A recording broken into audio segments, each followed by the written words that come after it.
যখনই কেউ, যে নূপুর শর্মা হোক আর যে কেউ হোক না কেন, যখনই রাসূল সাল্লাল্লাহু আলাইহি ওয়াসাল্লামের নামে বা শানে কিঞ্চিত পরিমাণ কটূক্তি হয়েছে, তখনই এমন ভাবে গর্জন করে তুলেছে এই নবী প্রেমিক মানুষগুলো, তারা ভয় পেয়েছে এবং দ্বিতীয়বার আর করার সাহস পায়নি।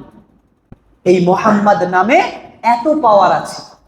রাসূল সাল্লাল্লাহু আলাইহি ওয়াসাল্লামের জন্মের পরে রাসূল সাল্লাল্লাহু আলাইহি ওয়াসাল্লামের দাদাজান আব্দুল মুত্তালিব নিজের সাথে নিয়ে, সঙ্গে করে নিয়ে কাবা শরীফে চলে গেলেন।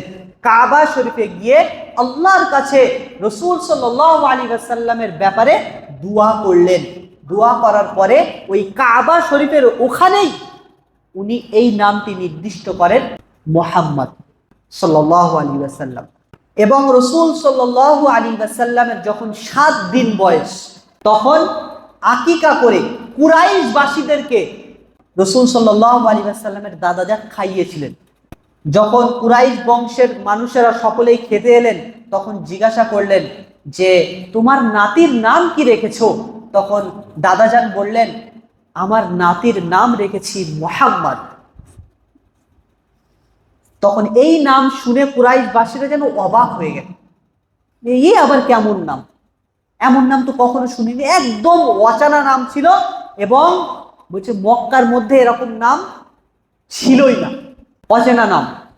কেন অচেনা? তখন তো কি হতো, দেবদেবীর পূজা হতো, তারপরে আপনার মক্কার ভিতরেও ঠাকুর রাখা হতো, ওই ঠাকুরের পূজা হতো। তখন ওরা কি করতো, যে যদি কোনো বাচ্চা হতো তার নামটা কি ওই দেবদেবীর সাথে জুড়ে রাখতো। তো সেই জন্য কুরাইশবাসীরা দাদাজানের কাছে জিজ্ঞাসা করলেন, মুহাম্মদ কেন নাম রেখেছো? কোনো দেবদেবীর সাথে সম্পর্ক নেই, মুহাম্মদ কেন নাম রেখেছো? তখন আব্দুল মুত্তালিব উত্তরে বলেছিলেন যে আমার নাতি যেন পুরো পৃথিবীর বুকে প্রশংসিত হোক, মানে তার প্রশংসা যেন পুরো পৃথিবীর মানুষ করে, সেজন্য আমি তার নাম রেখেছি কি মুহাম্মদ। আর এই মুহাম্মদ এই শব্দের অর্থ হলো প্রশংসিত। আজ আল্লাহ তাবারক তাআলা সেটাই কবুল করেছেন। পুরো পৃথিবীর মানুষ, সেটা মুসলিম হোক আর অমুসলিম সকলেই এই মুহাম্মদ নাম নিয়ে প্রশংসা করে যে ওই মানবের মতন দ্বিতীয় আর কোনো মানব পৃথিবীর বুকে আসে নাই। আর যারা ওই নামে গদির জন্যে বা অন্য কারণে যারা নবীর নামে কটূক্তি করে, তারা এই নবী প্রেমিকদের ভয়ঙ্কর আক্রমণ দেখে দ্বিতীয়বার আর করার সাহস পায়নি।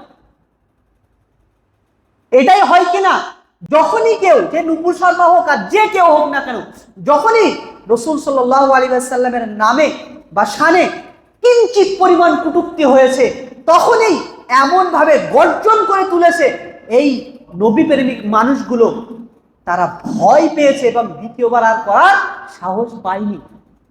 এই মুহাম্মদ নামে এত পাওয়ার আছে।